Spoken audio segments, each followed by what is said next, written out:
எடுத்துட்டு விசிட் போனோம். அங்கே போனப்ப எல்லாமே ரைஸ்ல என்ன இருக்குன்னா டெம்போரர்னு ஒரு பூச்சி இருக்கு. அதாவதுன்னா குருத்து துளைப்பான், குருத்து பூச்சி. இதோட அஃபெக்ட் இதனால வந்து நிறைய ஈல்டு வந்து கம்மியா போயிருக்கு எல்லாருக்கும். அதனால அதை பத்தி இப்போ உங்கள்கிட்ட நான் பேச போறேன். அது எப்படிலாம் இப்போ கண்டுபிடிக்கலாம், ஒரு ஃபீல்டுல இருக்குன்னா எப்படிலாம் கண்டுபிடிக்கலாம்னு பாத்தீங்கன்னா, அந்த வந்து ஃபர்ஸ்ட் இப்போ நாத்தங்கால்னு பார்த்தோம்னா நாத்தங்கால்ல சின்ன சின்ன செடியா இருக்குமா, அந்த செடியோட நுனிலெல்லாம் வந்து முட்டை வந்து கூட்டமா பழுப்பு நிறத்துல இல்லைன்னா மஞ்சள் நிறத்துல வந்து இருக்கும்.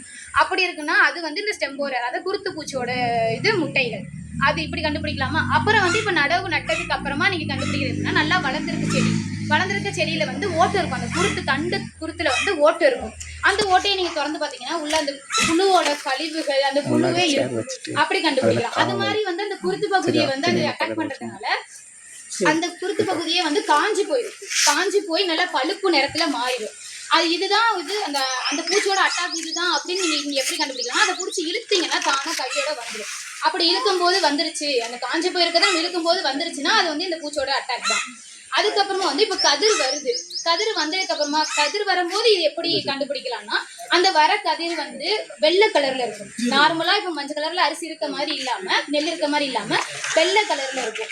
உள்ள அமைக்கி பாத்தீங்கன்னா உள்ள ஒண்ணுமே இருக்காது, சாவியா இருக்கும். அப்பவே தெரிஞ்சிடும் இது இதோட இதுதான். ஏன்னா இது வந்து எல்லாத்தையும் சாப்பிடும், உள்ளதெல்லாம் சாப்பிட்டுட்டு வெள்ளை கலர்ல மாறிடும். அதை புடுங்கும் போது தனியா கையோட வந்துடும். அப்படி இருந்ததுன்னா இதோட அட்டாக் அப்படின்னு நம்ம சொல்லி கண்டுபிடிச்சிடலாம். இப்போ இதை எப்படிலாம் நீங்க வந்து கண்ட்ரோல் பண்ணலாம், இதை இந்த பூச்சி அட்டாக்ல இருந்து எப்படி நம்மளோட வயலை காப்பாற்றலாம் அப்படின்னா, ஃபர்ஸ்ட் என்ன பண்ணணும், முதல் இதெல்லாம் இருக்கான்னு சொல்லி நம்ம இந்த வெள்ளை கலர் வெண்கதிர் இருக்குல்ல அது வயல்ல இருக்கான்னு பார்க்கணும். இந்த குருத்து வந்து கருகி போயிருக்குது இதெல்லாம் இருந்ததுன்னா உடனே அதை வந்து புடுங்கி போட்டுறணும். அப்புறம் வந்து அந்த நம்ம நாத்தாங்கால் நடுறோம்ல, அந்த நாத்தாங்கால்ல இருந்து பறிச்சதுக்கு அப்புறமா அப்படியே நடாம அதுல முட்டை இருக்கான்னு பார்க்கணும். அப்படி முட்டைங்க நிறைய இருக்கிற மாதிரி நமக்கு தெரிஞ்சது அப்படின்னா அந்த நுனியை வந்து கிள்ளி போட்டுரும். அப்படி கிள்ளி போறதுனால முட்டையிலேயே நம்ம வந்து அதை அழிச்சிடலாம். முட்டையிலேருந்து அது வளர்ந்து பூச்சியா மாறி நமக்கு வந்து மகசூலை வந்து இது பாதிக்காது. நம்ம முட்டையிலேயே கிள்ளி போட்டு நட்டோம்னா நம்ம வந்து இது வந்து அதுல இருந்து தடுத்துக்கலாம். அதுக்கப்புறமா நடுறதுக்கு முன்னாடி ஆல்ரெடி நம்ம வந்து நெல் போட்டிருப்போம், ஏதாவது போட்டிருப்போம். அதை அறுக்கும் போது அதோட வேஸ்ட் எல்லாமே, அந்த வைக்கோல் எல்லாமே வந்து வயல்லே கிடக்கும். ஆல்ரெடி நமக்கு வந்து இந்த மாதிரி வந்து அட்டாக் இருந்திருக்கும், இந்த பூச்சியோட வந்து பாதிப்பு இருந்திருக்கும். அப்படி இருக்கும்போது அதை நம்ம ஒழுங்கா வந்து சுத்தம் பண்ணிட்டு போடாமன்னா அந்த மண்ணுல இருந்து மறுபடியும் நம்ம நடுற செடிக்கு வந்து அது பாதிப்பு இது பண்ணும். அதனால ஒழுங்கா வரப்பெல்லாம் ஒழுங்கா கிளீன் பண்ணிட்டு நல்லா உழுதுட்டு அப்புறமா நம்ம நடவு நட்டதுக்கு அப்புறமா நம்ம பார்க்கணும். இந்த மாதிரி இப்போ குருத்து வளர்றதுல நமக்கு வந்து குருத்து வந்து கருகி இருக்குன்னு சொன்னேன். அப்படி இருக்கான்னு பார்த்து அதை புடுங்கி போட்டணும். அது இல்லாம நம்ம வந்து இப்போ நைட்ரஜன் வந்து தனித்தனியாக கொஞ்சம் கொஞ்சமாக பிரித்து தான் கொடுக்கணும். ஆனால் சில பேருக்கு அது தெரியாமல் அடி உரத்திலே எல்லாத்தையும் போட்டுடுறாங்க. இப்படி அடி உரத்திலேயே எல்லாத்தையும் போட்டோம்னா நல்ல செடி வந்து நல்லா வந்து பொசு நல்லா க்ரீனாக பச்சையாக வந்து வளர்ந்துடும். பச்சையாக வளரும் போது அந்த பச்சைக்கு வந்து பூச்சி எல்லா பூச்சியுமே பச்சையாக இருந்ததுன்னா அட்ராக்ட் ஆகும். அப்படி அட்ராக்ட் ஆகாமல் இருக்கிறதுக்காக நம்ம நைட்ரஜன் போடும்போது கொஞ்சம் கொஞ்சமாக பிரித்து போடணும். இப்போ வந்து நம்ம வந்து நடுறதுக்கு முன்னாடியே பாதி போட்டுட்டு அப்புறம் அந்த செடி வளர்றப்ப கொஞ்சம் போடணும், பூக்குற டயத்தில் கொஞ்சம் போடணும், அந்த காய் வந்து நல்லா வந்து அதில் பால்லாம் வச்சு காய் வைக்கும்ல அப்போ போடணும். இது மாதிரி போடணும். அப்புறம் வந்து இங்கே வந்து முட்டை ஒட்டுண்ணிகள்னு ஒண்ணு இருக்கு. அது பேர் வந்து ட்ரைகோடெர்மா ஜப்பானிக்கம்னு சொல்லுவோம்.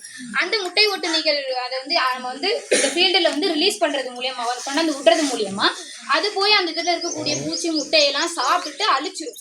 அப்படி அழிக்கிறதுனால இது நமக்கு வந்து நன்மை தான் செய்யுது. அதனால வந்து அதை அழிச்சறதுனால அதோட பாதிப்பை நம்ம குறைச்சிடலாம். அது எவ்வளவு வந்து ஒரு ஹெக்டேர் கூடனா 1 லட்சம் வந்து அது குட்டியா இருக்கும். அந்த ட்ரைகோடெர்மா ஜப்பானிக்கம் வந்து குட்டியா இருக்கிறது 1 லட்சம் வந்து ஒரு ஹெக்டேருக்கு விட்டோம்னா அது போய் அதுல இருக்கக்கூடிய பூச்சி எல்லாத்தையுமே வந்து சாப்பிட்டும் நமக்கு வந்து அது மூலியமா ஈல்டு பாதிக்காது. இப்படி பண்ணலாம்.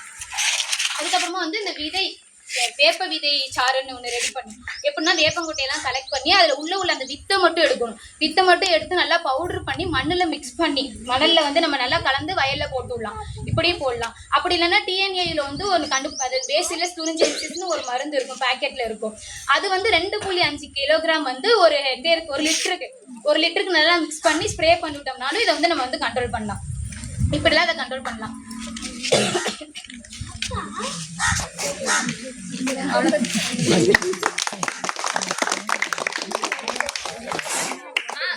அப்புறம் இந்த பூச்சை நம்ம வந்து இப்படி கண்ட்ரோல் பண்ணது இல்லாம டிராப்ஸ், அதாவது பொறிகள் நிறைய இருக்கு. ஃபெரமோன் டிராப்னு சொல்லுவோம், அதாவது இனக்கவர்ச்சி பொறி.